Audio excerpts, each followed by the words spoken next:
In the year 2000, Mozambique faced one of the most devastating natural disasters in its recent history. Prolonged flooding, triggered by Cyclone Leon Eline, submerged vast areas of the country, displacing millions and leaving a trail of destruction that would take years to recover from.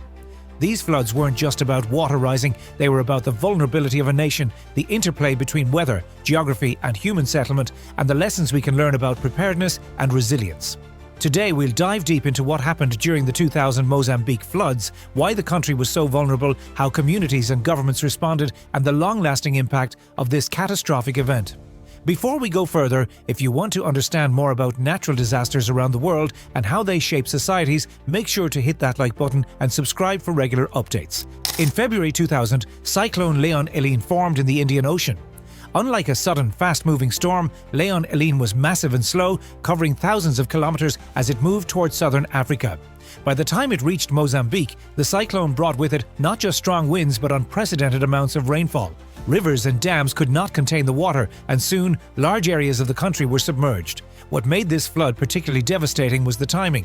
Mozambique was still recovering from previous floods and cyclones in the 1990s. Infrastructure was weak, and many communities were located in low-lying areas that were extremely vulnerable to flooding. The floodwaters did not just disappear after the cyclone passed. Weeks of heavy rains combined with the cyclone's impact, creating prolonged flooding that affected nearly half of the country. Roads were washed away, bridges collapsed, and entire towns were cut off from essential services. The human toll of the 2000 Mozambique floods was staggering. Official estimates suggest that more than 700 people lost their lives, but the real number could have been higher. Over 2 million people were displaced, with many forced to live in temporary shelters or on higher ground with limited food and clean water. Food security became a major concern. Floodwaters destroyed crops, wiped out livestock, and contaminated water sources, leading to the risk of disease outbreaks. Cholera, malaria, and other waterborne diseases spread rapidly, further threatening the health of survivors. In addition to health risks, the floods caused a major economic crisis. Mozambique's GDP suffered significantly and rebuilding costs were immense. Schools, hospitals, and homes had been destroyed, and the country required significant international aid to stabilize. This flood highlighted how natural disasters don't just cause immediate damage, they ripple through society for years, affecting health, education, and economic development. The scale of the disaster required an enormous relief effort. International organizations, including the United Nations, Red Cross, and numerous NGOs, mobilized quickly to provide food, water, and medical assistance. The Mozambican government faced challenges coordinating relief due to damaged infrastructure and communication breakdowns. Helicopters and boats were critical in reaching isolated communities. Temporary camps were established to house displaced families, but the sheer number of people needing help created a logistical nightmare. Despite these challenges, communities showed remarkable resilience. People organized themselves, sharing resources, helping neighbors, and rebuilding what they could.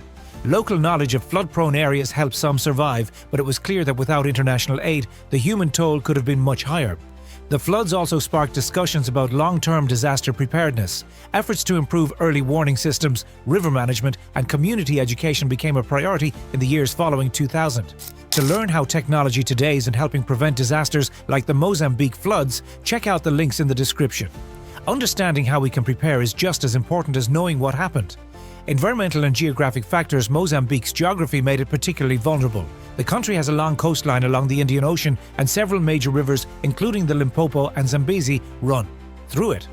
During Cyclone Leon Eline, these rivers overflowed, turning fertile plains into lakes. Low-lying areas were especially at risk. Many communities had little choice but to live on floodplains where agriculture is possible but flooding is frequent. Soil erosion, deforestation, and inadequate infrastructure made the impact worse. Cyclone Leon Eline also interacted with seasonal rains. Mozambique's wet season typically lasts from October to March, meaning that rivers were already full when the cyclone hit. This combination of geography, weather patterns, and human settlement created a perfect storm scenario. The environmental lessons from 2000 are still relevant today. Managing floodplains, planting trees, and creating resilient infrastructure are critical steps in reducing the risk of future disasters. Even years after the floodwaters receded, the effects of the 2000 Mozambique floods were felt. Communities had to rebuild homes, schools, and hospitals from scratch. Agricultural recovery took multiple seasons, leaving many families struggling to regain their livelihoods. The flood also influenced policy. Mozambique began investing more in disaster risk reduction, including early warning systems and flood-resistant infrastructure. International donors continue to support the country for years, helping to strengthen health systems, water sanitation, and emergency preparedness. On a personal level, the floods shaped the lives of millions. Families lost loved ones, homes, and livelihoods, but many also learned valuable lessons about the importance of community, preparedness, and resilience. The 2000 floods serve as a reminder that natural disasters are not just acts of nature. They are amplified by human vulnerability. Understanding geography, investing in infrastructure, and fostering strong community networks can make the difference between survival and catastrophe. Lessons learned. Several key lessons emerged from the 2000 Mozambique floods. Preparedness saves lives. Early warning systems and evacuation plans are crucial. Infrastructure matters. Roads, bridges, and flood defenses can mitigate the impact of disasters. Community resilience is vital. Local knowledge and cooperation can prevent loss of life. International support is often necessary. Large-scale disasters require coordinated aid. These lessons are not unique to Mozambique. Flood-prone regions around the world can learn from this event and take proactive steps to reduce vulnerability. The 2000 Mozambique floods were a stark reminder of how nature and society interact.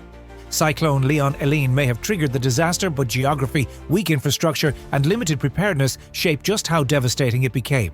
Millions of lives were affected, homes and crops were destroyed, and the road to recovery was long and difficult.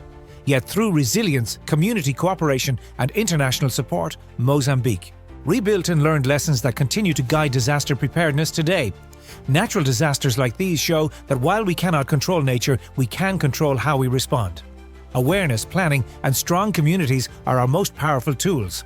If this story helped you understand the impact of disasters, hit the like button, subscribe for more deep dives into global events, and share this video to spread awareness.